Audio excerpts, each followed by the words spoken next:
दिल्ली के चुनाव नतीजे आप सुबह से इम्पैक्ट भारत टीवी पर लाइव देख रहे हैं और इस वक्त की जो सबसे बड़ी खबर है वो मैं आपको पहले बता देता हूं। केजरीवाल, जो अभी तक मुझे जानकारी मिल रही है, केजरीवाल बहुत बुरी हार गए हैं और प्रवेश वर्मा ने उन्हें हरा दिया है। अब आप सोचो, आम आदमी पार्टी के जो संयोजक है, जो मुख्यमंत्री का चेहरा है, जो सर्वे सर्वा माने जाते हैं आम आदमी पार्टी के, जब वो ही हार गए हैं तो इस पार्टी की हालत क्या है।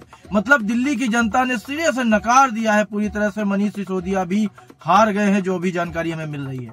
तो जो मेन शीर्ष के नेता हैं वो अगर वही हारते जा रहे हैं तो इस पार्टी की क्या वैल्यू है और इस पार्टी को किस तरह से सिरे से खारिज कर दिया है। अरविंद केजरीवाल के चेहरे को नकार दिया है दिल्ली की पब्लिक ने और 27 साल के बाद कमल खिल गया है। दिल्ली में बीजेपी सरकार बनाने जा रही है और आंकड़े लगातार आते जा रहे हैं। रुझान अब जो है नतीजों में बदल रहे हैं और इस वक्त की जो सबसे बड़ी खबर है वो यही है कि केजरीवाल, अरविंद केजरीवाल स्वयं हार गए हैं, जो कि दावा कर रहे थे कि उनके कुछ बयान अब सामने आ रहे हैं। वो दावा करते थे कि प्रधानमंत्री मोदी को अगला जन्म लेना पड़ेगा उन्हें हराने के लिए दिल्ली में। इसीलिए कहा जाता है कि जब आप बयानबाजी करें तो थोड़ा सोच समझ के करें, क्योंकि सोशल मीडिया का जमाना है। लोग पुराने बयान निकाल करके उसे रील बना करके चलाने लगते हैं। तो आपको इसी पूरी बड़ी खबर से जुड़ी आपको विस्तृत थोड़ा जानकारी दे देते हैं।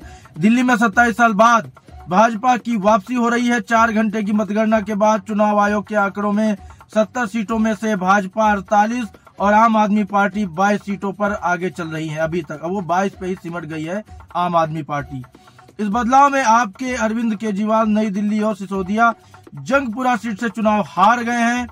केजरीवाल को 3182 वोट से हराने वाले भाजपा उम्मीदवार प्रवेश वर्मा अमित शाह से मिलने पहुंचे हैं।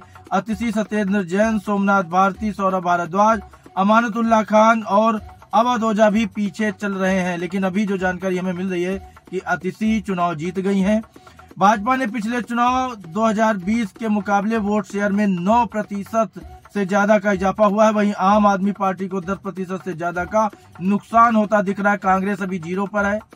कांग्रेस को भले ही 1 सीट मिलती नहीं दिख रही है, लेकिन वोट शेयर 2% बढ़ाने में अभी वो कामयाब रही है। उसके जो उम्मीदवार हैं उनको कुछ वोट शेयर बढ़ा है और यही चीजें जो है ये सामने आ रही है।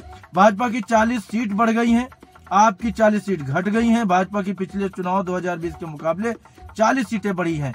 आम आदमी पार्टी को 40 सीटों का नुकसान हुआ है। कांग्रेस इस बार भी खाली हाथ रही। एक भी सीट अभी तक कांग्रेस के हाथ में नहीं। आप तस्वीरों में मेरे बगल में देख पा रहे होंगे कि कैसे सब भगवा में होता चला जा रहा है। दिल्ली में आम आदमी पार्टी के कार्यालय को बंद कर दिया गया है। यहाँ कार्यकर्ता अंदर नहीं जा पा रहे हैं, इसलिए गहमा गहमी का माहौल है।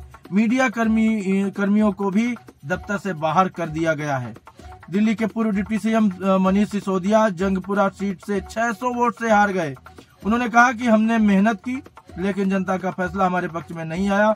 हम उनका फैसला स्वीकार करते हैं। हो सकता है अभी थोड़ी देर के बाद ईवीएम या चुनाव आयोग पर भी आरोप लगाए जाए, तो उसके लिए हम तैयार हैं और आपको दिखाएंगे पूरी जो भी रिपोर्ट होगी। वहीं स्वाति मालीवाल ने रुझानों के बीच एक फोटो पोस्ट की, जिसमें द्रौपदी चीरहरण हो रहा है। आपकी राज्यपाल सांसद ने अपनी ही पार्टी पर तंज कसा है। दिल्ली चुनाव के रुझानों पर अन्ना हजारे ने कहा है कि चुनाव लड़ते समय उम्मीदवार को आचार शुद्ध होना, विचार शुद्ध होना, जीवन निष्कलंक होना और त्याग होना जरूरी है। अगर ये गुण उम्मीदवार में है तो मतदाताओं को उन पर विश्वास होता है। मैं बार बार बताता गया, लेकिन उनके दिमाग में नहीं आया और ये शराब को ले आए। शराब यानी धन दौलत से वास्ता हो गया। मतलब अन्ना हजारे भी यही कह रहे हैं कि ये पार्टी, इसके लोग अपने रास्ते से भटक गए, जिसका खामियाजा उन्हें चुकाना पड़ रहा है और इस करारी हार के साथ। मतलब ये अभूतपूर्व हार है। इतनी बड़ी हार किसी पार्टी की कि उस पार्टी का संयोजक, उस पार्टी का मेन चेहरा ही जब चुनाव हार जाए, यानी अरविंद केजरीवाल स्वयं जब ये चुनाव हार गए, तो आप सोचिए इस पार्टी की क्या दशा हो गई है। फिर भी बीजेपी ने 27 साल बाद प्रचंड वापसी की है और सरकार बनाने जा रहे हैं दिल्ली में। आगे की जो रिपोर्ट होगी आपको हम देंगे। इस वक्त की सबसे बड़ी खबर यही है कि अरविंद केजरीवाल और मनीष सिसोदिया चुनाव हार गए हैं, बहुत बुरी तरह हार गए हैं। वहीं भारतीय जनता पार्टी अब सरकार बनाएगी दिल्ली में। मिलते हैं और ज्यादा जानकारी और बड़ी अपडेट के साथ। तब तक आप जुड़े रहे हमारे साथ और देखते रहिए इम्पैक्ट भारत टीवी।